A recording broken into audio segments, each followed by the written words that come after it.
Okay, so we'll look at some of the options for passing and some of the leg work. So if your head is that side, so you can see. Again, I'm really talking to the wall, but so first the movement to get the hips away from us. Okay, so we're starting on this side, and Johan's like ideally wants his knee to be facing this way so he can lift me. My goal is to move his hook to the other side. Okay, that's what I'm trying to do. You can do it with the legs maintaining the cross and using the free leg to push yourself across. That's fine. Sometimes you can just like move your knees in and out like a crab and you can get across. But once you start to understand the position, as long as you've got some like inward pressure with the knees, you can disconnect the feet from the lock. Okay, so when I'm here and I'm ready to walk to the other side, yeah, as long as once I understand I'm trying to keep this hook from being able to elevate me, I can squeeze my knees together, yeah, and like release my feet. Okay, so that should allow me to take a step to get this to turn. Okay, and then if I want to secure it back and go back to locked once I've moved the leg. Okay, so once you get more comfortable with the idea, you can have the legs disconnected from each other, but the squeeze needs to be maintained the whole time. Okay, so there's a couple of options we've got for the pass. There's one where our partner forces us into the smash, and I'm just going to show it now. We can actually cover it off later on because I'll use that to transition into the more detail of the smash. But when I get things moving this way, what can happen on the bottom, especially when you've got the knee side underhook, is because you've taken your partner's hip to the other side.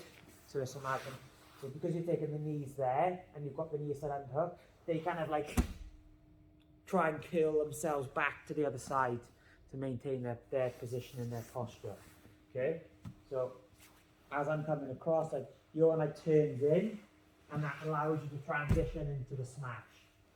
Yeah, so I've transitioned to another way that I can pass, and I can use that to get to the side control of the mount. Okay, but I won't cover anything other than that might happen when we pressure test. Yeah, it's a natural thing for the person on the bottom to do, so you can go and smash the leg. Okay, when they do it, yeah, so he's in this position. When they do it, because you've turned them to their knees that way, you've got a natural place to move your hip into for the smash. Okay, so the leg work we'll concentrate on is going to the grapevine. So that's one option that can happen if your partner initiates. The other option you would look to take would be looking to take the grapevine on this leg. Okay, so the leg that's engaged with the hook, yeah, I can take that down and look to like create space for my other leg to come in.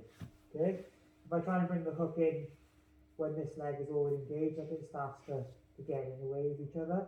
So I just use the movement of that to create space, and then I can look to find my heel in the pit of your knee. Okay, once I've done that, then I can look to circle the foot on the inside. Yeah, so you might have to like engage in a little bit of a leg fight with your partner, but what you're looking to do is get laces to the back of the knee, yeah, so that you have like a grapevine on the leg. What happens a lot is your partner has a straight leg, so straighten the leg, yeah, and it feels like you can't engage on it. Like go and find the foot. There you go, long legs. So go and find the foot and look to bend it if you can.